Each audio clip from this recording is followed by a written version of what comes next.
요한계시록 강의 39번째 말씀입니다. 하나님의 예비처 라는 제목으로 같이 은혜 받는 시간 갖도록 하겠습니다. 우리가 요한계시록 12장을 지난주에 제가 말씀드리면서 이게 여러 가지 상징이 많고 해석하기 어려운 말씀이라고 이렇게 제가 말씀을 드렸습니다. 오늘 우리가 해야 될 예비처는 그나마 우리가 좀 이해하기 쉽고 그나마 우리가 좀 어느 정도는 깨달을 수 있는 그런 말씀입니다. 그렇지만 그건 역시도 완전하지 않습니다. 온전하지 않습니다. 요한계시록 우리가 배우면서 우리가 아는 것이 다라고 절대로 생각해서도 안 되고, 하여튼 하나님의 또 어떤 뜻이 있을 것이, 그 뜻을 알기 위해서 우리가 날마다 말씀을 사모하고 묵상하는 겁니다. 우리가 하나님 말씀을 대할 때 항상 그런 마음을 가지고 우리가 살아가야 됩니다. 베레아 사람들이 그랬어요. 베레아 사람들은 하나님의 말씀을 듣습니다. 그러면 정말 그 말씀이 맞는지 집에 가서 성경을 상고하면서 깊이 읽고 묵상하면서 또다시 말씀에 맞춰보고 비춰봤습니다.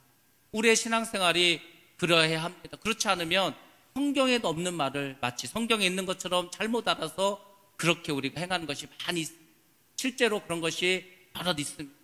성경에는 없는데, 하나님 이렇게 말씀한 적도 없는데 우리는 그냥 막연하게 그런 것이 성경 어디에 있지 않을까, 그렇게 해서 우리가 성경을 잘못 깨닫는 그런 경우들이 많이 있습니다.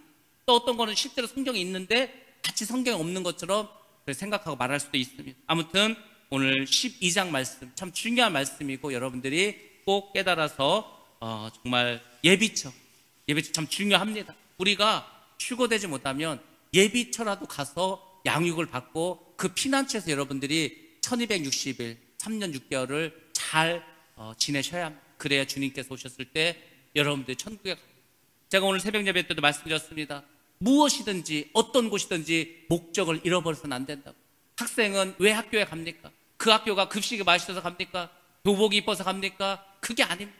자기가 원하는 그 대학을 가기 위해서 열심히 공부하기 위해서 학교를 갑니다. 교회는 왜 간다고 했습니까? 천국 가기 위해서 우리가 교회 옵니다. 그러면 우리가 천국에 가기 위해서 어찌하든지 말씀에 순종하고 어찌하든지 말씀을 잘 배우고 말씀대로 살아가려고 힘써서 살아가야 천국 가지 않겠습니까? 많은 사람들이 교회만 다니면 막연히 천국 가겠지 그런 생각으로 살아가는데 절대 그렇게 하나님 막연하게 일하지 않습니다. 하나님은 오래전부터 계획을 하시고 오래전부터 우리에게 말씀해 주시고 그대로 행하십니다. 정말 신실하신 하나님, 어떻게 하나님은 정말 이렇게 말씀하신 대로 하실까? 정말 신기합니다. 우리가 때로 하나님의 말씀대로 살지 않으면 하나님께서 또 우리에게 찾아와서 책망도 하시고 왜 이렇게 하냐고 또 우리가 가야 할 길을 새롭게 알려주시기도 합니다. 하나님은 미쁘신 분입니다. 진실하신 분입니다. 하나님 그분도 자신이 한 그 말씀을 꼭 지키시는 분입니다. 그러니까 여러분들도 말씀을 잘 따라서 가야 합니다. 요한계시록 12장은 크게 3개 단락으로 되어 있습니다. 1절부터 6절까지는 핍박받는 교회에 대해서 말씀을 해주고 있습니다. 주로 읽어보면은 예수님께서 이 땅에 처음 오셨을 때, 초림하셨을 때 예수님께서 핍박받는 모습을 보여주는 것 같습니다. 그 다음에 7절부터 12절까지는 하늘의 전쟁에 대해서 말씀을 해주고 있습니다. 하늘의 전쟁이 일어났습니다. 미가엘 천사장과 악한 영의 싸움이 있었습니다. 근데 그 악한 영들 사단들이 이 하늘의 전쟁에서 지고 이 땅으로 내려옵니다. 그 내려와서 이제 하나님의 백성들, 땅에 있는 사람들을 핍박하고 박해합니다. 그런 것이 나와 있고, 그리고 이제 13절부터 17절까지는 우리가 오늘 배울 예비처에 대해서 말씀을 주고 있습니다. 이 예비처는 물론 구약시대에도 예비처와 비슷한 것을 이미 하나님께서 설정해 두시고 말씀해 주셨습니다. 그런데 실제 우리가 오늘 읽을 이 예비처는 앞으로 있을 일, 마지막 때 있을 일, 그 예비처를 생각하시면 됩니다. 성경을 보면은 하나님께서는 이중 구조를 많이 사용하십니다. 이중 구조가 뭐냐면 틀림없이 한 사건인데 그 한 사건으로 두 가지를 다 설명할 수 있습니다. 쉽게 말해서 이런 겁니다. 과거에 어떤 일이 이미 일어났습니다. 근데 그게 과거에서 끝나는 것이 아니라 그 과거에서 있었던 일은 반드시 신약 성경에서 다시 한번 그런 일들이 벌어지는 것이 굉장히 많이 있습니다. 그래서 우리가 이중 구조라고 하는데 요한계시록에도 이중 구조가 많이 쓰여져 있습니다. 그래서 여러분들이 성경을 보실 때 그걸 잘 보셔야 되는 거예요. 구약에서 어떤 사건이 나오면 반드시 신약에서도 그거와 비슷한 사건이 나옵니다. 대표적인 걸 하나 말씀드리면 이런 겁니다. 우리가 잘 아는 것처럼 아브라함이 아들 이삭을 죽이려고 이제 칼을 듭니다. 아버지가 아들을 죽이려고 하는 사건이 구약에서 벌어졌어요. 그게 신약에서도 나타났습니다. 바로 하나님 아버지께서 그의 독생자 예수를 죽이셨습니다. 예수님을 사람이 죽인 게 아니에요. 여러분도 오해하시면 안 됩니다. 마귀가 죽인 게 아닙니다. 예수님은 하나님이 죽이셨습니다. 왜? 하나님께서 그 예수 그리스도를 우리 모든 인류를 위한 배송물로 여기셨기 때문에 십자가에서 예수를 죽게 하신 것은 하나님이십니다. 그래서 아들이 아들을 죽게 하는 그 사건이 구약에서 그 아브라함이 이삭을 죽이는 사건으로 이렇게 이어져 있어요. 그런 식으로 신구약의 많이 구조들이 이어지는 것이 많이 있는데 이것을 우리가 이중 구조라고. 자, 그렇게 해서 세 개 모두 하나님의 예비체에 된 것을 말씀해 주고 있는데 우리가 간단하게 정리를 한번 해보겠습니다. PPT 한번 열어주시기 바랍니다. 지금 제가 말씀드린 것. 그래서 이제 예수 그리스도께서 이제 초림을 하십니다. 초림을 하셨던 사건이 있죠. 예수님이 다시 재림하십니다. 그럴 때 또 사건이 있겠죠. 그리고 하늘의 전쟁이 있습니다. 용, 사단이 여자, 교회를 핍박하는 사건들 쭉 이제 12장에서 이런 세 가지 구조로 나와 있습니다. 자, 조금 더 제가 자세히 말씀드리겠습니다. 첫 번째 단락에서 나온 말들이 뭐 있습니까? 해 입은 여자입니다. 이 해 입은 여자도 두 가지로 해석하면서 나갈 수 있습니다. 과거에 있었던 사건과 미래에 일어날 사건으로 그렇게 해서 쭉 말씀을 드리도록 하겠습니다. 해 입은 여자, 우리가 옛날에 있었던 일을 생각한다면 이 해 입은 여자는 과거 이스라엘 민족이라고 볼 수 있습니다. 과거 이스라엘 민족은 하나님의 은혜를 받은 그런 민족입니다. 그래서 해 입은 여자로 볼 수 있습니다. 그 미래 앞으로 일어날 마지막 때의 해 입은 여자는 우리가 무엇으로 봐야 될까? 은혜 받은 교회입니다. 은혜 받은, 제가 지난 시간 말씀드렸잖아요. 이 땅에 교회가 많은 것 같아도 다 은혜 받은 교회가 아닙니다. 그 중에 대다수의 교회들은 다 미혹당하고 거짓 선지자에 의해서 거짓의 영에 의해서 전부 적그리스도를 경배한 그런 가짜 교회로 이제 판명이 됩니다. 그러니까 마지막 때 우리가 은혜 받은 교회 안에 있어야 돼요. 은혜 받은 교회에 있어야 될 거 아닙니까? 아니, 멸망당할 교회, 지옥 갈 교회 거기 앉아있으면 어때요? 도망해야 된다. 도망쳐야 되는 그런 교회는 뒤도 바라보지 말고 도망쳐야지 여러분들이 살 수가 있어요. 도망쳐야 돼요. 그 미국에서 무역센터가 무너졌을 때 그 막 소방대원들이 뭐라고 합니까? 사람들한테 도망가라고, 다 나오라고 막 외치지 않습니까? 마지막 때 교회가 그걸 외쳐야 된다.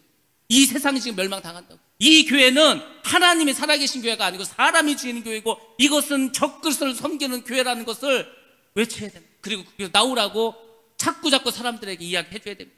그래서 은혜 받은 교회가 해 입은 여자로 볼 수 있습니다.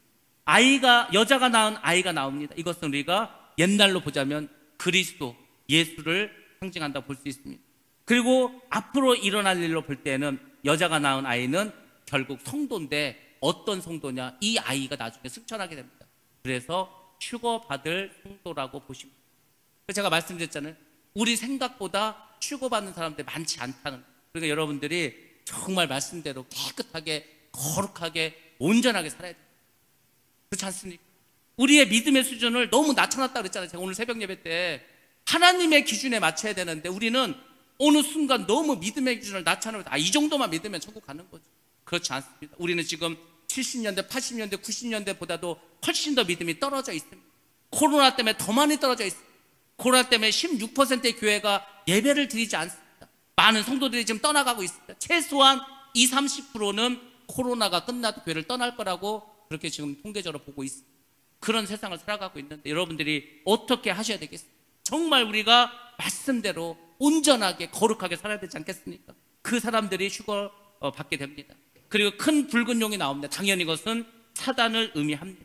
자, 이제 여자가 아이를 출산하게 됩니다. 그러면은 그 출산한 아이를 이 용이 가만히 보고 있다가 삼키려고 합니다. 죽이려고 하는 거죠. 바로 예수님을 죽이려고 한 것과 같습니다. 마지막 때가 되면 이 악한 용이 이제 적그리스도 짐승을 이용해서 믿는 사람들을 박해하게 됩니다. 그래서 이제 말씀을 주고 있고 그 다음에 이 아이가 승천하게 됩니다. 예수님이 승천하듯이. 그리고 이제 우리에게도 휴거가 일어날 것입니다. 그리고 이제 그 다음에 나오는 여자에 있어서 남은 자손이 있는데 그 남은 자손이 누구냐? 초대교회 성도들입니다. 옛날로 치자면 옛날에 예수 그리스도께서 승천하시고 초대교회 성도들이 있었습니다. 이 사람들이 많은 핍박을 당했습니다. 일곱 교회도 핍박을 당하고 그 당시 예루살렘 교회도 많은 핍박이 있었습니다. 마찬가지로 이제 마지막 때가 되면은 정말 은혜 받은 그 교회 중에서 남은 자들이 있어요.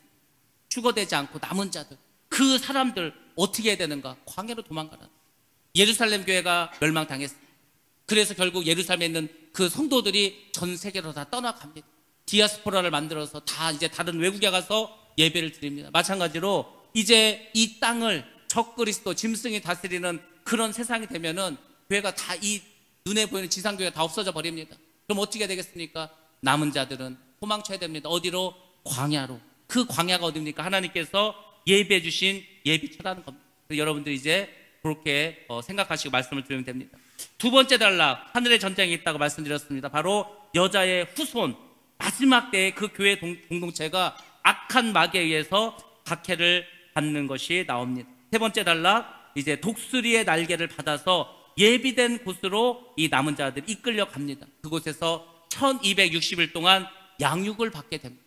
그래서 이 도피처, 예비처는 거기에 도망만 가는 것이 아니고 그 안에서 꼭 양육을 받아야 합니다. 그것이 12장에 나와 있는 말씀입니다. 12장 끝나면 바로 13장이 되면은 이제 짐승이 나옵니다. 적그리스도가 나옵니다. 그래서 12장 우리가 예비처 특별히 여러분들 잘 기억하셔야 됩니다. 왜냐하면 우리가 예비처에 들어갈 수 있어요. 그러니까 아셔야 되죠. 하나님께서 나를 어디로 이끌으셨고 하나님께서 나를 어떻게 양육하시는가 여러분들이 알고 계셔야 됩니다.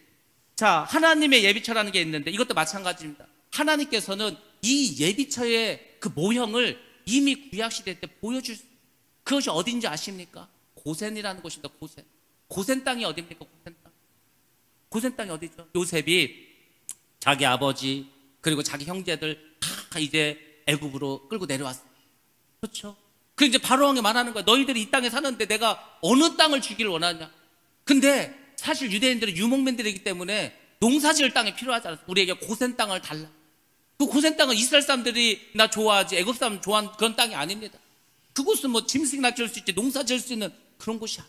고센 땅으로 이제 이스라엘 백성들을 하나님 살게 됩니다. 그곳에서 400년을 살게 하면서 많은 후손들이 나오게 하지 않습니다. 그러니까 그 고센 땅이 일종의 이스라엘 백성들을 위해서 하나님이 예비하신 곳입니다. 이스라엘 백성들이 그 요셉의 형제들이 그 애굽으로 올 때 뭐 제대로 갖고 왔겠습니까? 하나님은 예비처에 필요한 것을 다 주십니다. 이 사람들이 짐승을 키우니까 당연히 그것에 풀이 있겠죠. 짐승이 먹을 물도 있지 않겠습니까? 그래서 하나님께서는 이 예비처에 필요한 것들을 준비시키시고 예비시켜 주시고 공급해 주십니다. 그래서 그 고센 땅에서 이스라엘 백성들이 무탈하게 살 수 있도록 이렇게 해 주십니다. 마찬가지로 마지막 때 우리가 정말 핍박당할 때 우리가 예비처에 가게 되면은 그곳에서 하나님께서 우리에게 필요한 것들을 다 준비해 주십니다. 그러니까 예비처는 여러분들이 그런 곳이구나 이렇게 생각하시면 됩니다. 자, 예비처의 개념을 이해하기 위해서 여러분들이 그 교회를 박해하는 그 사탄에 대해서 좀 먼저 알아야 되는데 이 사탄을 13절에서는 용이라고 표현했어요. 용. 그리고 14절에서는 그 뱀이라고 이야기했어요. 용이나 그 뱀이나 결국 사단을 의미하고 그 사단이 박해를 하기 때문에 결국 이제 남은 자들, 추거되지 못하고 남은 자들이 예비처, 이 광야 자기 곳으로 떠나가게 됩니다. 자, 예비처에 대해서 우리가 좀 구체적으로 보자면 첫 번째로는 남겨진 교회 공동체라는 것입니다. 우리 13절과 14절에 보면 이렇게 나와 있습니다. 용이 자기가 땅으로 내쫓은 것을 보고 남자를 낳은 여자를 박해하는지라 그 여자가 큰 독수리의 두 날개를 받아 광야 자기 곳으로, 광야 자기 곳이라고 했습니다. 광야 자기 곳이 바로 예비처입니다. 그리고 나라가 거기서 그 뱀이라고 했습니다. 낯을 피하여 한 때와 두 때, 그러니까 1년, 2년, 반 때, 6개월 해서 3년 6개월 동안 양육을 받게 되어 있습니다. 그래서 남겨진 교회 공동체를 핍박합니다. 우리가 7교회 하면서 서머나 교회를 배웠습니다. 서머나 교회 어떤 교회였습니까? 순교하는 교회였습니다. 그 7교회 중에서 전혀 그 주님으로부터 책망받지 않고 칭찬만 받은 교회가 빌라델피아 교회하고 이 서머나 교회 아닙니까? 이 서머나 교회를 그 당시에 많은 그 적그리스도 세력, 그 당시에 교회를 박해하는 그 세력들이 핍박했습니다. 마찬가지로 마지막 때에도 그 용들이, 사단들이 남겨진 교회를 공격합니다. 개역개정 성경에서는 용이라고 지금 나와 있어요. 용. 근데 이게 이제 우리나라 성경하고 이제 실제 성경은 차이인데 우리는 그냥 여기 용이라고 써 있지만 원래 성경에는 더라는 정관사가 있습니다. 그러니까 그냥 용이 아니고 그 용의 그 용. 그 용이 누구냐? 예수님께서 초림하셨을 때 교회를 핍박했던 바로 그 용, 그 용이 나중에 마지막 때에도 예수를 믿는 사람들을 핍박하게 될 것이다. 그것을 말해주고 있습니다. 그리고 뱀은 덜 썼죠. 그 뱀이라고 했어요. 그 뱀. 그 뱀이 누구예요? 그 뱀이. 그 뱀은 바로 하와를 유혹했던 뱀입니다. 그 뱀이, 그 용이 역시 마지막 때 교회를 핍박한다는 겁니다. PPT 한 번 더 보여주시기 바랍니다. 그래서 용이 있습니다. 그리고 그 용이 있습니다. 그 용은 어떤 용이고 또 그냥 용은 어떤 용이고, 결국은 교회를 핍박하고 예수님께 처음 왔을 때 그 초대교회를 핍박했던 용, 그리고 예수님께서 재림하셨을 때 마지막 교회를 핍박할 그 용, 사실은 같은 용입니다. 사단을 의미합니다. 그러니까 사단을 이렇게 용이라는 것을 상징적으로 요한이 설명을 했습니다. 두 번째로 예비처의 성격과 역할에 대해서 말씀을 드리도록 하겠습니다. 자, 예비처는 그러면 어떤 성격을 가지고 있을 것인가? 용이 이제 진노를 이제 막 냅니다. 자기가 지금 하늘 전쟁을 해서 지지 않았습니다. 이 땅으로 내려왔습니다. 그 사단이 진노를 합니다. 그래서 어떻게 하죠? 여자를 핍박합니다. 여기서 여자는 그때 그 당시에 유대인으로서 예수를 믿었던 초대 교인들을 말합니다. 그러니까 이 교인들이 살 수가 없어요. 그래서 광야 예비처럼 피신을 합니다. 이것이 예수님께서 초림했었을 때 있었던 일입니다. 마지막 때도 동일한 일이 벌어집니다. 교회 공동체를 마찬가지로 이 용들이, 이 악한 세력들이 공격을 하게 됩니다. 그러면 광야 자기 곳 하나님 예비하신 초소 그쪽으로 피신을 해야 합니다. 피신해야 살 수 있어요. 피신하지 않으면 살 수가 없습니다. 어떻게 사실 거예요? 돈을 못 쓰는, 제가 그랬잖아요. 가장 큰 이유는 뭐냐면 돈을 못 써요. 돈을 못 쓴다고. 돈을 못 쓰고 여러분들 하루들 살 수 있겠어요? 아무것도 못합니다. 돈을 쓸 수도 없고 병원에 갈 수도 없고 이 세상에서 아무것도 할 수 없어요. 아무것도 할 수 없는 그런 때를 우리가 이제 맞이하게 됩니다. 그래서 하나님께서 남은 자들 위해서 예비처들을 이렇게 마련해 주셨습니다. 자, 그래서 그 예비처를 우리가 몇 가지로 다시 또 자세히 보시다면 이 예비처는 피난처로서의 역할을 합니다. 6절에 보면은 광야라는 말이 나옵니다. 그 광야가 바로 디아스포라입니다. 디아스포라는 말이 뭐냐면 흩어진 민족이라는 뜻입니다. 이게 뭐냐면 이런 겁니다. 우리가 AD 70년에 로마 장군이었던 티투스가 예루살렘을 쳐들어옵니다.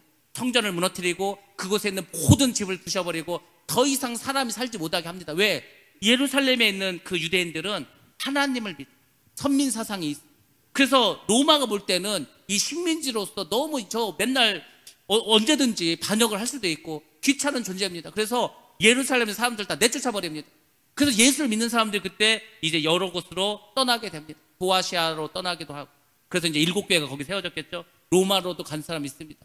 그리스로 간 사람도 있습니다. 아테네나 고린도나 데살로니가나 뭐 이런 데서 여러 곳으로 다 떠나갔습니다. 열방으로 흩어져 버렸습니다. 마찬가지로 마지막 때가 되면 14절 말씀처럼 광야의 자기 곳, 자기 초소를 향해서 이제 떠나가게 됩니다. 그래서 6절에 나와 있는 광야, 그것이나 14절에 나와 있는 광야 자기 곳은 같은 의미로 사용됐다고 보시면 됩니다. 옛날 초대교회가 그 박해를 피해서 이제 광야 예비처로 인도하듯이 마지막 때도 하나님께서 우리가 이 후 3년 반을 잘 도피처에서 살아남을 수 있도록 해 주신다는 것. 그것이 오늘 우리가 배울 예비처입니다. 또 예비처에서 중요한 그런 역할인데 그것은 양육처로서의 예비처라는 겁니다. 제가 말했잖아요. 왜 우리 사람들이 휴거되지 않았을까? 이유가 있겠죠. 2% 부족. 휴거된 사람들은 정말 말씀대로 정말 목숨이라도 내놓고 산 사람. 그냥 산순교자예요. 산순교자. 여러분들 죽어서 순교하는 것보다 살아서 순교하는 게 훨씬 더 힘든 거 아십니까? 내가 죽지도 않았어. 근데 정말 내 몸을 살아있는 거룩한 제물로 늘 드리는, 늘 말씀대로 살아가는, 거룩하게 살아가는 거, 그게 쉽냐고. 우리나라에 그런 목사님들 몇 분이나 되실 것 같습니까? 손으로 꼽습니다. 목사님들도 많지 않아요. 많지 않습니다. 성도들 중에서도 많지 않습니다. 그래서 그렇게 휴거되지 못한 사람들, 그럼 어떻게 해? 하나님께서 따로 양육을 시켜야 되겠죠. 그들이 천국 백성으로 살아갈 수 있도록 부족한 것들을 하나님께서 양육시켜 주시지 않겠습니까? 그래서 양육처로서의 역할도 가지고 있습니다. 하나님이 광야에서 예비처를 만드시고 많은 사람들 양육했듯이 마지막 때 광야의 자기 초소에서 성도들을 양육하십니다. 그럼 무엇을 양육하실까? 이것도 참 중요하겠죠. 여러 가지 견해가 있을 수 있습니다. 근데 이제 이렇게 설명한 사람도 있습니다. 그 양육처에서 이것을 양육받는다. 7년 환란이 끝나면 마지막 때 이 땅에 큰 전쟁이 있습니다. 그게 어떻게 보면 이 세상의 마지막 전쟁인데 바로 아마겟돈이라고 하는 전쟁이 있습니다. 그 아마겟돈 전쟁은 누구와 누가 붙냐면 사탄, 적그리스도, 거짓 선지자, 세상의 통치자들, 그리고 악인들, 이 사람들이 한 팀이에요. 그리고 또 누구죠? 예비처에 있었던 그 사람들, 이 사람들이 전쟁을 벌입니다. 전쟁을 벌이는데 그냥 전쟁을 벌일 수가 없으니까 하나님께서 이 예비처에서 그 전쟁을 이길 수 있도록 양육시킨다, 이렇게 보는 분들이 있습니다. 그리고 이 전쟁은 당연히 우리가 사람이 이길 수가 없겠죠. 그래서 이때 예수님께서 흰 말을 타고 하늘의 군대들과 함께 이 땅에 오십니다. 그때는 누굴 데리고 오냐면은 천사들을 데리고 오는 게 아니고 흰 옷 입은 백성들, 바로 하늘나라에 있는 순교자들 데리고 오는 거예요.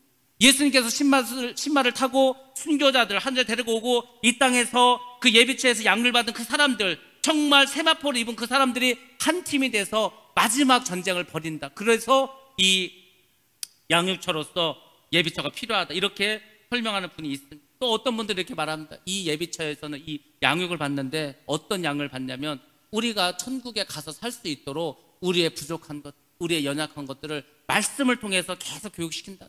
말씀을. 제가 그랬잖아요. 천국 아무나 가는 게 아니라고. 천국을 아무나 다 가면 천국에 있을 때 거기서도 맨날 싸우는데, 거기서도 늘 자기 생각을 말하는데 거기도 시끄러워지겠죠. 그러니까 하나님께서는 천국이라는 곳을, 하나님의 나라를 하나님이 그냥 만드시겠다. 이 오랜 시간을 걸려서 하나님께서 만드신 건데 그 하나님의 왕국을 대충 아무나 들어서 살게 하겠습니까? 그렇지 않습니다. 이 땅에서 그래도 말씀대로 살아보려고 애썼던 사람들이 있어요. 근데 휴거되지 못해서, 그러면 그 남은 자들이라도 정말 마지막 때 이 예비처로 부르셔서 말씀으로 다시 양육시켜서 그들이 천국에서 들어가서 살 수 있도록 그렇게 해주십니다. 그래서 이 하나님의 양육 방법이 성경에도 사실 여러 군데가 있는데, 첫 번째는 이겁니다. 하나님께서 이스라엘 백성들을 출애굽시켰습니다. 출애굽시켜서 어디로 보냈습니까? 광야로 보냈어요. 광야로 왜 보내셨을 것 같아요? 유대인들은 이미 400년 동안 종노수를 했어요. 우상을 섬기는 애굽 땅에 있었어요. 그 사람들을 바로 가나안 데려가면은 그 사람들이 하나님을 제대로 믿겠습니까? 하나님 누군지도 모르는데, 아는 것은 그냥 애굽 사람들이 섬기는 그 우상밖에 모르는데, 그러니까 하나님께서 이스라엘 백성들을 광야로 불러내십니다. 그리고 거기서 하나님의 말씀으로 양육합니다. 그래서 주신 게 뭐죠? 율법을 주시지 않았어요. 율법을, 십계명을 주시고 하나님의 말씀을 가르치시고, 그래서 광야에서 이스라엘 백성들을 양육하셨습니다. 이것도 하나님의 양육 방법이에요. 두 번째입니다. 초대교회. 아까 그 티투스 장군에 의해서 예루살렘에 있는 성도들이 다 여기저기로 흩어졌다고 하지 않습니까? 그 흩어진 사람들이 자기가 가는 곳마다 교회를 세웠습니다. 그것을 우리가 디아스포라 교회라고 합니다. 디아스포라. 유대교를 믿는 사람들은 성인 남자가 10명만 되면 회당을 세웁니다. 시나고라고 하는 거예요. 시나고. 그래서 유대교를 믿는 사람들은 하나님께 예배드릴 회당을 세우는 거고, 예수를 믿는 기독교인들은 다른 도시에 가서 예배처를 마련했지 않습니까? 그것이 바로 디아스포라 교회라고 하는 거예요. 그래서 그 핍박에 의해서 사실은 교회가 전 세계로 퍼져나갔어요. 하나님이 우리가 가만히 있으면은 가만히 안 두세요. 환난을 주고 핍박을 줘서 다 흩어지게 하십니다. 흩어져서 복음을 전하라는 거예요. 그래서 예루살렘과 온 유대와 사마리아 땅끝까지 가서 복음 전하라는 거예요. 핍박을 안 주면요, 아무도 안 갑니다. 예루살렘만 있는 거예요. 예루살렘. 복음이 전파되겠어요. 그래서 하나님의 방법에 의해서 이렇게 다 흩어 놓으셨어요. 마찬가지로 마지막 때가 되면 메시아닉 주, 유대인 중에서 예수를 믿는 사람들이 있습니다. 그 사람들 우리가 메시아닉 주라고 하는데, 이 사람들이 점점 숫자가 늘어나고 있어요. 이제 드디어 하나님께서도 이스라엘 백성들도 예수를 믿게 하십니다. 왜? 그래야 복음이 땅끝까지 전파돼요. 시작된 곳에서 돌아서 다시 시작된 쪽으로 오면은 그게 땅끝까지 전파되는 거예요. 그래서 이스라엘 사람들도 예수를 믿는 사람들이 점점 늘어나고 있어요. 그리고 휴거되지 않고 남은 자들, 이 사람들을 어떻게 하냐, 예비처로 불러 가신, 거기서 양육하시니, 그리고 정결한 신부로 만드시는. 우리가 주님 오시면 주님을 신랑으로 맞이해야 될 거 아닙니까? 거룩하지 못한 게 있었어요. 우리의 세마포가 깨끗하지 못했어요. 그가 그 양육죄에서 우리의 세마포를 빠는, 우리가 거룩하지 못한 것을 새롭게 하는 겁니다. 그 안에서 믿음으로 다시 변화되도록 하는 거예요. 그래서 예비처에서는 사람들을 양육시킨다, 이렇게 보시면 됩니다. 그리고 또 하나 중요한 게 있습니다. 독수리의, 큰 독수리의 날개라는 게 나옵니다. 이 여자가 광야 자기 곳으로 가기 위해서는 독수리의 날개를 받았습니다. 이게 굉장히 중요한 건, 독수리의 날개가 뭘까? 아무도 모릅니다. 저도 뭔지 모릅니다. 근데 중요한 것은 이 세상의 한계를 뛰어넘는 뭔가 하나님의 능력이 있을 거다, 이런. 그러니까 쉽게 말해서 보세요. 우리가 이렇게 생각했을 때 예비처를, 하나님이 마지막 때가 되면 저기 어디 섬이나 산속이나 오지에다가 예수 믿는 사람께 숨겨놔가지고 거기서 어떻게 먹고 살게 하면서 양육하시나 보다. 저도 뭐 그렇게 알고 있었는데 그게 아닙니다. 왜냐하면은 생각해보세요. 지금 드론이라는 게 나와서, 드론이 뭐 산속이고 어디 다 돌아다니고, 그 드론은요 거기다 총을 넣을 수도 있어요. 카메라도 달려있어요. 드론이 뭐 안 가돼 있습니까? 그 드론은 적외선 카메라도 달 수 있어요. 우리가 산속에 숨어도요, 우리가 살아있으면은 체온 때문에 다 드러나는, 숨어 있어도 다 발각되는 거예요. 그러니까 여기서 말하는 큰 독수리의 날개는 정말 하나님의 신비적인 방법으로, 기적적인 방법으로 우리를 보호해 주신다는 거예요. 도피처가 발각되면 안 되니까. 그러니까 도피처가 어딘지도 몰라요, 솔직히. 전 세계에 다 흩어져 있습니다. 어떤 사람들은 뭐 저기 몽골 어디다가 동굴을 파가지고 거기다 씨앗을 보관해가지고 3년치 양식을 넣고 뭐 그렇게도 하시는 분들도 있고 하는데, 저도 이제 그런 건가 보다 했는데 그게 아니더라고요. 그거 다 발각되는데, 아니 적그리스도가, 짐승이 그거 우리 다 숨어 있는 거 뻔히 아는데 그걸 가만히 두겠어요? 다 와서 다 잡아가고 죽여버리지. 그렇게 하는 게 아니고 하나님의 정말 기적적인 하나님의 섭리에 의해서 정말 큰 독수리 날개처럼 우리를 보호해 주시는 거, 사람들에게 적그리스도 세계에게 걸리지 않도록 그렇게 합니다. 드론도 찾을 수 없습니다. GPS도 찾을 수 없습니다. 세상의 과학으로 찾을 수 없는 그런 곳이 있습니다. 그런 곳을 3일 반 안에 갈 수 있도록 우리가 지금 현재 있는 곳에서 3일 반 안에 갈 수 있는 거리에다가 세계 곳에다 만듭니다. 그래서 나중에 예수님께서 이 땅에 재림하시면은 천사들을 세계 강국에 다 보내는 거예요. 그래서 선택한 자를 다 부르십니다. 추고되지 못한 자, 도피처에 있는 사람들. 성경을 보실 때 우리가 여러 가지를 잘 놓고 보면은 이게 퍼즐이 맞춰지는 거예요. 퍼즐. 마태복음 24장은 굉장히 긴 시간을 이야기한 거예요, 사실은. 근데 요한계시록은 그걸 굉장히 자세하게 썼습니다. 그래서 마태복음과 다니엘서와 요한계시록과 뭐 데살로니가 전후서와 여러 가지 성경들을 비교하면서 보면은 퍼즐이 맞춰져요. 그 순서가 맞춰집니다. 그러니까 그런 비밀이, 하나님의 비밀이 지금 많이 드러나는 거예요. 제가 고등학교 다닐 때 어떤 분이 뭐 이렇게 요한계시록을 뭐 이렇게 해석한다고 집회를 했어요. 제가 그때 참석을 했습니다. 근데 솔직히 무슨 말 했는지 지금 하나도 기억이 안 나요. 뭐 슬라이드를 통해서 뭐 그림만 보여줬어. 짐승의 뭐 뿔을 보여주고 뭘 했는데, 하여튼 내가 그런 데 갔었다는 생각은 있지만 무슨 얘기를 했는지 몰라요. 근데 그 당시만 하더라도 우리가 잘 몰랐습니다. 과연 짐승의 뼈가 그게 바코드일까? 바코드? 그 80년대 바코드밖에 더 있습니까? 짐승의 뼈가 바코드인가 했더니 바코드도 아니고, 그게 칩일까? 그래서 베리칩, 이 칩을 들까? 근데 칩일 수도 있고 다른 뭔가일 수도 있어. 앞으로 더 과학이 발전하면은 우리 피부에다 눈에 보이지 않게 청각 물질 같은 걸 통해서 할 수도 있어. 그렇지 않습니까? 우리 몸속에 하여튼 뭘 집어넣을 겁니다. 우리 몸속에 손이나 이마에 집어넣으면 그게 짐승의 뼈고, 거기에 이제 경제적인 물건 사고 팔 수 있는 기능이 들어가면 짐승의 뼈라고 생각하시면, 그럼 100%입니다. 근데 그게 뭔지 몰라. 근데 과학이 발전하고 시간이 자꾸 가다 보니까 대충 이제 사람들이 알게 됩니다. 짐승의 뼈가 이런 형태로 나올 수 있겠고, 그게 되는 거죠. 그러니까 그때보다도 많이 비밀이 밝혀져 있습니다. 코로나도 마찬가지 않습니다. 코로나는요, 정말 하나님 우리에게 어떻게 보면은 그냥 큰 힌트를 주신 것 같아요. 코로나를 통해서. 아니 지금 전 세계 사람들 주사 맞고 있지 않습니까? 전 세계 사람들 짐승의 혀를 받는다니까요. 우리가 어딜 가더라도 다 기록을 남기고 다 하지 않습니까? 이걸 받지 않으면은 우리가 이제 뭡니까? 그 여러 가지 이제 좀 불편함을 겪지 않습니까? 식당도 못 가고 뭐 여러 가지. 그걸 이제 하나님께서 알려주시는 거 봐라. 이 짐승의 표 이제 얼마 안 있으면 나온다. 이거 다 받아야 되고, 이마를 들이대든 손을 들이대든 이거 체온 재듯이 우리가 이마나 손으로 이거 받아가지고 다 한다. 보여주시잖아, 하나님이 친절하게. 이렇게 힌트를 줬는데도 우리가 깨닫지 못하면 안 돼. 저는 요새 그 생각을 많이 합니다. 하나님께서 그러는 거야. 다 알려주고 보여줬는데 그래도 깨닫지 못하면은 그건 니네 잘못이다. 쉽게 말해서 저도 못 먹냐 이거죠. 아니 다 알려줬잖아. 길을 다 열어줬잖아. 도망갈 길도 열어주고 다 알려줬잖아. 근데도 못 깨달아? 그러면은 끝나는 거죠. 근데 못 깨닫더라. 제가 그랬잖아요. 세상에 그렇게 홍수가 난다고 120년 동안 떠들었을 때 노아. 아니 지금 방주를 다 졌다니까. 짐승들이 방주에 들어간다니까. 다 보고 있어. 그래도 홍수가 설마 나겠냐 이거. 아니 지금 코로나가 나와가지고 이렇게 다 백신을 맞으라고 하고 안 맞으면은 뭐 큰일 나는 것처럼 말하고, 그렇지 않습니까? 다 다 체온을 재서 손하고 이마 들이대고 이렇게 하는데도 짐승의 표 마지막 때를 모른다면 그거는 이제 그 사람 이제 책임져야 되겠다. 하나님은 다 알려줬다는 거, 다 보여줬다는 거, 깨달으라는 거, 알으라는 거죠. 이제. 그래서 우리가 하는 이 요한계시록에 하면 할수록 자꾸 이제 이게 뭐라 할까, 이게 퍼즐이 맞아가는 것 같아. 이 말씀이 이런 거군, 이런 거군.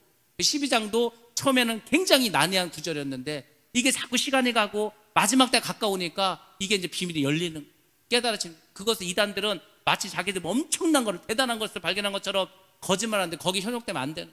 제가 요한계시록 하는 이유가 여러 가지 있지만은 이단에 빠지지 말라는 겁니다. 교회에서 하도 요한계시록 안 하니까 사람들이 뭘 모르니까 거기 가면은 뭐 대단한 거 알려준 줄 알고 가서 듣지만 전부 다 나중에는 교주가 나옵니다. 결국은 그래서 이 땅에 와서 우리를 구원해줄 구세주가 누구냐? 이만이라는 거, 우리 교주라는 거. 근데 그때는 이미 다 물이 들어버렸어. 빠져나오지도 못해. 그 상황이 되면은 딱 정체를 다루. 그게 다 미혹의 영역, 거짓 선지자입니다. 뭐 지금만 그럴 것 같아. 앞으로는 더합니다. 앞으로는 멀쩡한 교회예요. 멀쩡한 목사님이에요. 근데 악한 영의 거짓 선지자의 용이 토한 물을 성도들로 먹입니다. 그걸 되는 거예요. 미혹 당한다니까. 안 당하실 것 같아요, 여러분들. 여러분들 교회에서 담임 목사가 하라는데 안 될 것 같습니까? 그러니까 미혹 당하는 거예요. 그냥 멀쩡한 교회에서, 정통 교단에서 그 안 넘어갈 사람이 어디 있냐? 다 넘어가지. 그렇게 되는 거래. 우리나라에 보여줬다고 그랬잖아요. 일제시대 때 신사참배를 할 때 교단에서 정했다고 했죠. 총회에서 정했다고 하지 않습니까? 그러니까 다 따라가는 거예요. 괜찮대. 그냥 괜찮은 거래. 그냥 신사에다 절하고 예배 드리면 되는데 아니라는, 괜찮은 거 아니라니까. 그 벌을 북한은 지금도 받고 있잖아요. 평양에서 그렇게 하지 않았어요. 하나님 무서운 분입니다. 하나님 앞에서 절대 말 한마디도 조심하셔야 돼요. 하나님은 내 귀에 들린 대로 너에게 행한다고 했어요. 그러니까 여러분들 절대 원망부려하지 말고요. 그냥 농담으로라도 말 조심하셔야 되는. 하나님 다 듣고 계신다니까. 하나님 심판을 하나님 보세요. 노아 홍수 때 다 죽이지 않습니까? 진짜 소돔과 고모라 다 멸망시키지 않습니까? 하나님 그런 분이. 하나님 마지막 때 휴거된 자, 예비처에서 이 도피처에서 살아남은 자, 그 사람들만 구원시키고 하나님의 나라에 살게 하십니다. 다 멸망당. 이미 말씀하셨어. 그러니까 하나님 내가 다 말씀해서 알려줬잖아. 그렇게 한다고 했잖아. 그대로 하십니다. 봐주는 거 없습니다. 여러분들 꼭 기억하셔야 돼요. 하나님 왜 공의 안 하시지 않습니까? 그런 식으로 봐주면 다 봐줘야 되는 거예요. 다 봐줘야 되는 거예요. 그래서 예수님께서 마태복음에 말했죠. 주여 주여 하는 자마다 다 아버지의 나라에 가는 게 아니라는 겁니다. 주님의 이름으로 귀신을 쫓았던, 주님의 이름으로 병자를 고쳤던, 주님의 이름으로 많은 일을 했던, 주님과 상관없는 일 많다는 거예요. 지금 교회들이 하나님하고 상관도 없어요. 그냥 자기들 생각에 의해서 자기들 뜻대로 하는 게 얼마나 많은지 않습니까? 마음대로 교회 세우고, 마음대로 교회 문 닫고, 마음대로 교회 팔아먹고, 다 마음대로 하는. 하나님하고 전혀 상관이 없다니까. 근데 그 책임을 하나님 물으십니다. 잘했잖아요. 우리가 죄를 졌습니다. 하나님께 회개했습니다. 하나님 용서했습니다. 죄값은 치러야 돼. 죄값. 하나님 그냥 안 넘어간다니까. 철저하십니다. 그래서 공의 하나님, 그래서 정의 하나님입니다. 그걸로 여러분들 어떻게 벗어날 거예요? 하나님이 다 보고 계시는, 다 알고 계시는. 그래서 우리가 예수를 믿으면 똑바로 믿잖아요. 아니 그랬잖아요. 우리가 고등학교 가면은 대학에 갈 만큼 열심히 공부해야 될 거 아니에요. 우리가 교회를 나왔으면 천국에 가야 될 거 아니에요. 저는요 그걸 깨닫는 순간 너무 감사했어요. 어떤 농부가 밭을 가는데 보화를 발견하지 않았어요. 자기 재산 다 팔아서 그 땅을 사잖아요. 그 땅이 뭐라고 해서 그 땅이 교회라니까. 교회. 그러니까 여러분들 교회 나와서 보화를 발견해야 되는 거. 그 보화를 발견해야 될 거 아닙니까? 교회를 나왔는데 맨 그냥 사람들하고만 놀러만 다니고 뭐 맛있는 것만 먹고 그냥 놀기만 하고 그 보화를 발견하지 못했어. 뭐 밭을 뭐하러 샀어 그러면? 보화를 발견하지 못했는데. 그런 사람들 많습니다. 여러분들 교회에 나오셨으면 꼭 보화를 발견하시기 바랍니다. 그게 천국이라니. 천국 가셔야 될 거 아니에요. 교회 나와서 천국 못 가면은 슬피 울며 이를 감는 일이 있어요. 그 사람들. 나는 천국 갈 줄 알았다고. 아니라니까요. 착각이란 착각. 제가 오늘 새벽 예배 때 착각에 대해서 말하지 않았습니까? 이 마귀가 교묘해가지고 사람들 막 착각에 빠지게 하는. 나는 천국 갈 수 있어. 나는 뭐 하나님 그건 네 생각이고 네 말씀대로 살았냐? 하나님은요 저울을 가지고 저울 달아보신다 했잖아. 달아보시는 거 이게 믿음. 천국 갈 만한 믿음인가? 달아보시는 거. 우리를 저울에 얹어놓고 다른 거 안 봅니다. 교회를 몇십 년 다녔어? 소용없습니다. 다 소용없어요. 내가 교회를 졌어? 소용없습니다. 내가 헌금을 엄청 많이 했어? 그거 다 상관없습니다. 믿음을 달아보신다. 믿음. 아니 그랬잖아. 믿음으로 구원받는다고. 믿음이 있어야 된다. 믿음 없으면 구원 못 받습니다. 여러분들 하나님이 딱 우리가 약속했잖아요. 지키신다니까 그대로 믿음을 키우시. 그래서 제가 주일날마다 하는 게 믿음을 갖자. 힘들어 어려워도 광야 같은 세상에서 무슨 문제가 생기던 어려움이 있던 그걸 그냥 다 믿음으로 이기고 어찌 안 되든지 믿음으로 살자. 그 다른 이유가 없습니다. 믿음으로 살자는 이유는 딱 하나예요. 천국까지 하는 거. 믿음 키워서. 믿음이 이게 천국 갈 만한 믿음이 돼야 될 거 아니야. 그냥 똑같아. 맨날 변화되지도 않아. 맨날 그냥 어린아이 같은 그냥 가벼운 믿음, 그냥 바람만 휙 불면 날아가는 믿음. 다 날아가는 거죠. 코로나 때문에 많이 날아갔다가 하지 않았습니까? 앞으로 더 큰 어려움이 오면요 더 많이 날아갑니다. 그리고 이제 마지막에 드디어 짐승의표가 나왔다. 대부분 다 날아갑니다. 돈을 못. 아니 솔직히 보세요. 지금 이게 위드 코로나로 가면서 이제 이 코로나 그 패스를 만들어서 코로나 패스도 3번까지 안 맞으면 이제 안 주겠다는. 그럼 사람들 다 맞습니다. 그걸 맞아야지 뭐 활동을 할 거 아니에요. 안 맞으면 외국도 못 나가고 너무 불편한데 그것 때문에도 맞는 사람들 많을 거 아닙니까? 지금 이 백신 맞는 것도 그 정도인데 짐승의 편은 돈을 못 쓰는데 어떻게 돈을 못 쓰는데 아무것도 못 하는데 그래서 우리를 도피처로 예비처로 보내주시고 안 그러면 이 세상 우리가 살아갈 수가 없어요. 아무튼 하나님께서는 마지막 때의 성도를 보호하기 위해서 특별한 보호 장치를 허락하십니다. 이것은 사탄의 능력으로 이길 수가 없어요. 하나님이 큰 독수리의 날개를 이용해서 딱 막아주십니다. 어디 외국 이런 데 아닙니다. 어디 저기 무슨 뭐 몽골의 어떤 사막이나 어떤 뭐 산 깊은 이런 거 다 찾아내요. 그런 것도 아니고 하나님의 방법으로 보호하십니다. 그리고 3일 반 안에 갈 수 있는 거리에 있어요. 성경에 나와 있습니다. 아무튼 하나님을 믿으시고 여러분들이 내가 혹시라도 뭐 휴거되면은 할렐루야지만 휴거되지 못했다 하더라도 낙심하지 마시고 도피처라도 예비처라도 가서 살아남으시기 바랍니다. 근데 내가 예비처도 못 갔어. 그러면요 그냥 눈 딱 감고 순교 당했어. 그러면 천국 갑니다. 그게 마지막 방법이에요. 마지막. 짐승의 표를 거부하고 나는 죽으면 죽으리라. 그냥 믿음을 지키세요. 그래봤자 3년 반 넘지 못 삽니다. 그 나머지 세상. 그리고 너무 그때는 이제 극심한 어려움이 와서 살 수가 없어요. 우리가 이제 그 3년 반이 7대접의 재앙이거든요. 그 사람이 살 수 없는 환경을 했어요. 제가 이제 올해 가만히 봤어요. 결국 이 지구가 어떤 어려움이 올까? 지금 우리나라는 올해 참 운이 너무 좋았습니다. 그렇게 홍수도 없었고 태풍도 없었고 그랬지 않습니까? 잘 보세요. 우리가 봄에 3월달인데 막 기온이 막 25도가 넘더니 30도 가까이 올라가는 꽃이 막 폈습니다. 야, 뭐 이렇게 올해는 뭐 그렇게 덥냐? 세상에 4월달 됐는데 눈이 내려버리고 얼음이 얼어버렸어. 꽃이 다 죽어버리지 않았습니까? 까맣게 변하지 않았습니까? 열매가 없는 거 열매가 꽃이 필 때 꽃이 죽으면 열매가 있습니까? 그랬죠. 지금 이제 김장을 앞두고 배추 심고 무 심고 뭐 태풍도 없고 그냥 비도 적절히 오고 잘 키웠습니다. 조금만 더 크면 돼. 세상에 갑자기 영하로 떨어져가지고 배추가 그냥 녹아버렸어. 한 번 얼어버렸어. 그러면 이제 풀리면은 썩는 거죠. 다 녹아버렸잖아. 그러면 흉년이 지는 거예요. 흉년이 1년 내내 날씨 좋다가 하루 이틀 날씨 아프면 다 죽어버립니다. 흉년 지는 거예요. 지금 중국, 미국, 호주, 유럽 눈이 오고 비가 오고 난리가 났어요. 우박 떨어지고요. 지진 일어나고 화산 폭발하고 난리가 났다니. 이 지구가 이 정도도 힘든데 나중에는요 이런 차원이 아니에요. 전 지구가 난리가 납니다. 난리. 사람 살 수 없어요. 그러니까 예비처에 들어가지 않으면 어차피 살기 힘들어요. 그러니까 차라리 그냥 적그리스도가 붙잡아 가면 믿음을 지키시고 그냥 죽으세요. 죽어야 천국 갑니다. 죽어야. 여러분들 지금부터 마음에 각오를 하세요. 내가 그런 사람, 북한 사람들 그렇게 하지 않습니까? 북한 사람들이 예수 믿는 사람들이 서로 약속을 하는, 집에서 몰래 예배를 드립니다. 이불을 뒤집어 쓰고 거기서 조그맣게 찬양을 하고 기도를 하는. 그러다가 약간 혹시 우리가 걸리면 그냥 죽자, 그냥 순교하자, 다 약속을 해요. 아나 다를까 어떤 여자분이 집에 갔는데 옆집에서 신고를 해가지고 경찰이 들이잡혀. 아버지하고 작은아버지가 붙잡혔어요. 눈앞에서 죽는 걸. 그래도 자기는 그냥 그걸 바라보고 나중에 탈부를 하게 되는데, 그 죽으면 죽는 거예요. 그냥 하나님께서 순교자의 수를 그렇게 늘려 가신다니까요. 그 죽는 건 어쩔 수 없죠. 그렇지만 그 사람은 순교자이기 때문에 천국에 가면 보상이 있는 거예요. 이 땅이 다가 아니라 그랬죠.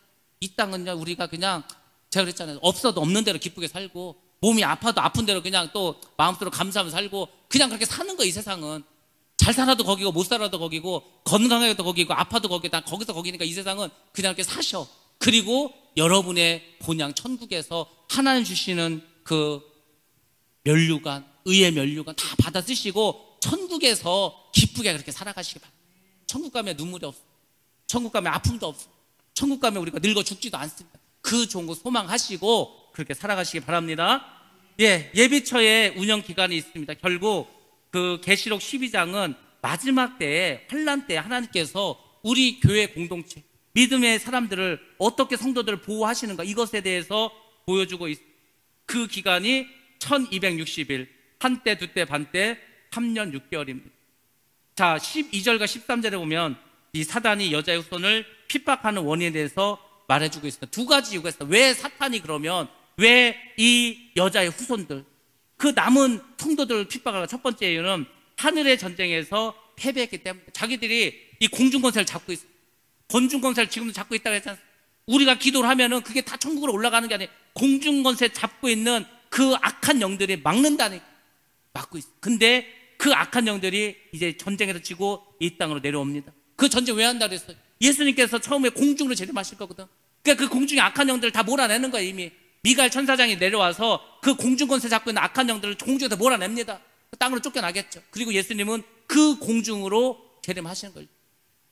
그래서 악한 영들이 전쟁을 벌이고 이 땅으로 내려옵니다. 그러니까 자기들이 졌으니까 당연히 내려와서 이 여자의 후손들, 성도들을 핍박합니다. 두 번째는 뭐죠?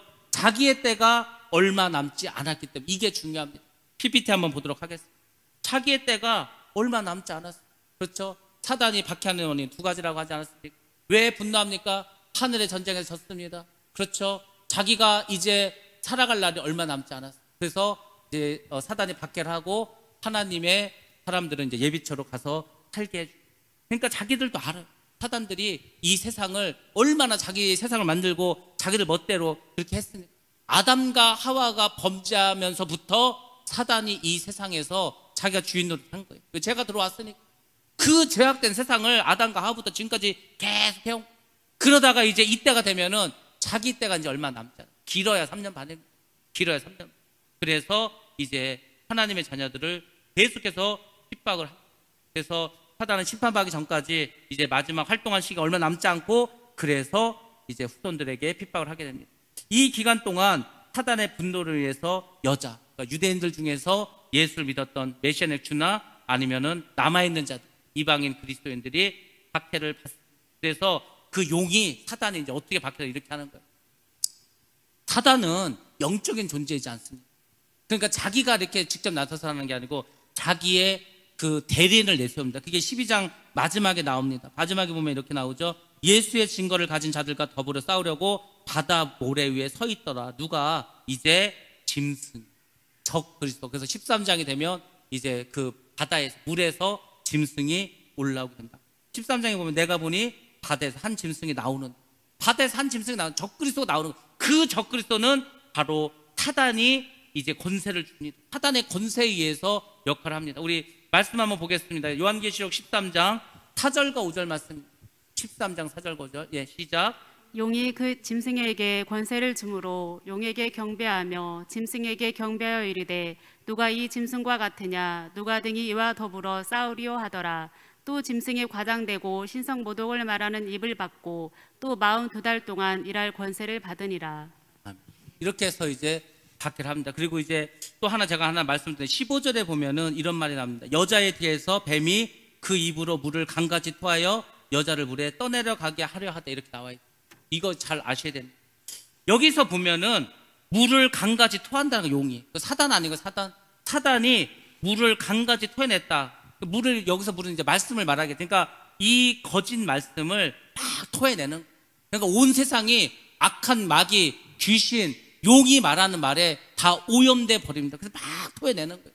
그때 거짓 선지자가 역할합니다. 그때 많은 이제 오염된 목사들이 성도들에게 이제 그렇게 말하는 거예요. 예수가 아니더라도 구원은, 그런 교회에 있으면 다 나와요.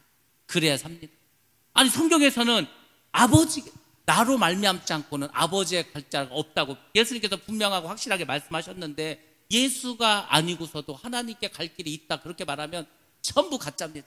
전부 다 용이 토한 물을 먹고 용이 토한 물에 오염된 상태입니다. 그러니까 그런 교회는 다 나오셔야 됩니다. 거기 있으면 다 지옥 갑니다. 같이 지옥 가는. 그래서 용이 막 물을 토합니다. 강같이 토해요. 그래서 다 이 세상을 미혹시키려고 합니다. 그래서 그 여자도 이제 물에 떠내려가게 하려. 그래서 하나님께서 그렇게 못하도록 땅을 갈라지게 하고 그물을 빠지게 합니다. 지금도 많이 나왔어. 지금도 WCC가 이미 많은 교단들을 다 잡지 않았어요. 우리나라의 큰 교단 다 거의 다 잡지 않았어요. 몇 개 교단 빼고. 거기서 말하는 게 그거예요. 지금 성도들이 몰라서 그렇지 다 그런 거 하고 있는 겁니다. 그 지금 천주교하고 직제를 마치겠다는 거 아니에요. 다 그냥 목사님들이 교황 밑으로 들어가면 교황 밑으로 그렇게 된다니까요. 그냥 코로나 때문에 조용해서 그렇죠. 코로나 끝나면 종교 토막 문제 이거 이제 나옵니다. 그리고 뭐 그 차별법으로 해가지고 공성의 문제 이것만 법으로 막 통과시켜 버립니다. 코로나가 끝난다고 문제가 해결되는 게 아니라 제가 그랬잖아요. 코로나가 끝나면 코로나 이전의 세상으로 돌아가는 게 아니고 전혀 다른 세상으로 변합니다. 더 이제는 악한 영들의 강해진 교회는 더 힘들어집니다. 더 어려워집니다. 정말 어려워져요. 차별금지법 그것만 통과돼도 벌써 동성애 때문에 교회는 말도 못하고 더 어려워진다니. 점점 그렇게 되는. 그러니까 우리가 믿음을 키우시라고 제가 그랬죠. 맷집을 키우라고 근육을 키우라고 이길 수 있는 이제 싸워야 된다니까. 싸워서 이겨야 된다니까. 지면 끝나는 거. 옛날에 전쟁 나서 지면 어떻게 되는지 아시고 남자들 다 죽여버리고 여자들은 데려가서 종으로 삼고 막 그렇게 합니다. 그렇게 되는 거예요. 그러니까 여러분들이 싸워야 되는 거예요. 싸워야 돼. 예수 믿는 사람들이 어떻게 싸우냐고. 아니 악한 영이 지금 나를 죽이겠다고. 아니 지금 여러분 집에 도둑놈이 칼 들고 들어왔는데 가만히 나 죽이셔 할 겁니까? 싸워야 될 거 아니에요. 지금 그렇게 되는 그 정도까지 왔어요. 지금. 그러니까 여러분들이 힘을 키우시고 눈을 부릅뜨고 지키셔야 돼요. 내 믿음을 지키셔야 됩니다. 우리 가정을 지키셔야 됩니다. 우리 교회를 지켜야 할 줄 믿습니다. 뭘로 지켜요? 믿음으로 성령의 검을 갖추고 성령 충만해야 될 거 아닙니까? 그래서 제가 내년에는 성령에 대해서 많이 성령의 열매에 대해서 성령의 능력에 대해서 성령이 너에게 임하시면 어떻게 할 거예요? 권능을 받고 막 복음을 전도하고 그렇게 사셔야 돼요. 그럴 날도 얼마 남지도 않았습니다. 그러니까 여러분들이 오늘 도피자를 잘 기억하시고 그래 내가 휴거 일단 1차 목표 휴거 2차 목표 휴거가 안 되면 그래도 이 예비차라도 가서 거기서 양육받자. 그것도 안 됐다. 세 번째 그냥 순교하자. 그냥 딱 지금부터 각오를 하세요. 그 북한 사람들이 우리가 걸리면 그냥 순교하자 이렇게 딱 마음을 먹듯이 그러면 여러분들 구원받습니다. 그러면 여러분들 천국에 살아갈 수 있어요.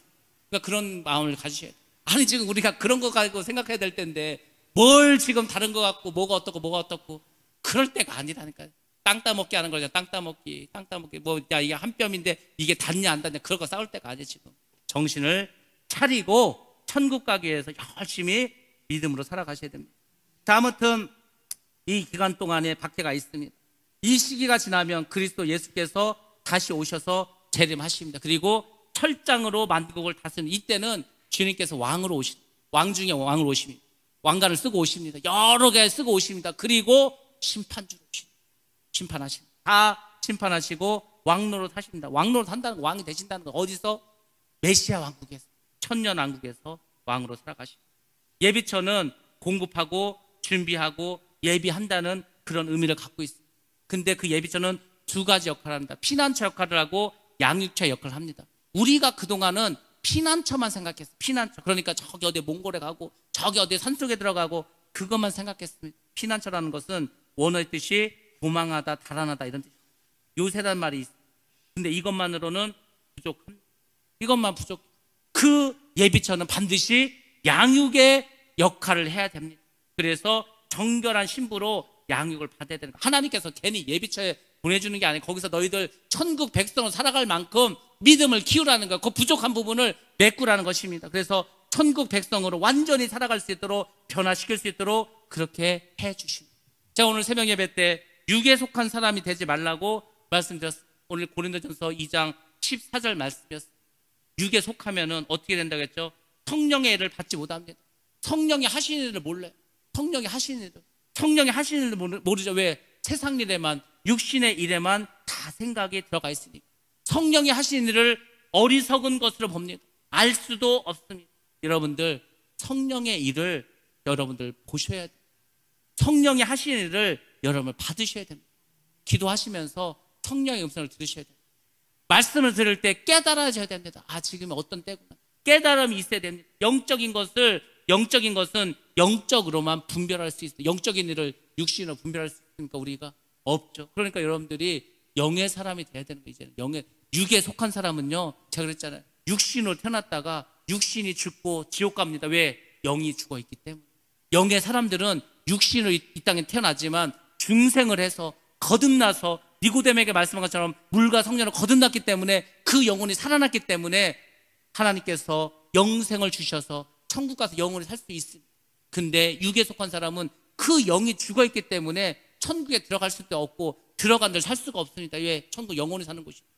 여러분들이 이제 그 여러분의 신앙생활을 잘 정리하고 내 믿음의 상태는 어디인가 분별하시고 내가 정말 하나님의 음성, 주님의 음성을 들어야 되겠다. 기도하셔야 된다네. 기도 많이 하셔야 된다. 이제 기도하셔야 이길 수 있습니다. 기도하지 않고 여러분들이 뭘 세상을 이기겠어요? 기도하시고 성령 받으시고 권능 받으시고 능력도 받으시고 이기시기 바랍니다. 천국 갈 수 있는 그런 거룩한 삶, 정결한 신부로 다 변화되시기 바랍니다. 그리고 너무 세상 이제 사랑하지 마세요. 세상 거 그거 다 불타 없어집니다. 그 하나님께서 보여주신 거예요. 그게 그 롯의 그 아내를 통해서 그 뒤 돌아보면 안 됩니다. 다 불탔는데 뒤돌아보면 뭐 하겠어? 지금 사람들이 다 그 미련이 남아있는. 아이고 내가 이거 재산도 많고 이거 많은데 이거 아까워서 내가 어떻게 놓고 가지? 아까울 거 없으면 다 불타 없어질 거고 새하늘과 새 땅에 가면 더 좋은 게 많습니다. 거기는 길바닥도 다 그물돼 있고 다 벽들도 보석으로 박혀 있는데 뭘 이 땅에 그걸 바라고 있습니까? 여러분들이 마음을 자꾸 천국으로 자꾸 천국을 소망하시기 바랍니다. 그런 자가 천국에 들어갈 줄 믿습니다. 아무튼 여러분들 12장 말씀 그리고 이제 다음 주에는 짐승 드디어 적그리스도에 대해서 우리가 말씀을 듣게 됩니다. 적그리스도가 어느 순간 우리 앞에 나타나겠죠. 이미 활동하고 있어. 우리 눈앞에 나타나지 않을 뿐이지 이미 활동이 시작됐어. 그들이 자신의 일들을 이미 꾸미고 가고 있어. New World Order라고 하는 신세계 그 질서에 의해서 이 세상을 자기들이 원하는 쪽으로 가고 있어. 어떻게 보면은 이 코로나도 그런 것 중에 하나일 수 있어요. 여러분들이 잘 보시고 준비하시기 바랍니다. 반드시 그런 자는 하나님께서 구원의 영광을 내려주실 줄로 믿습니다.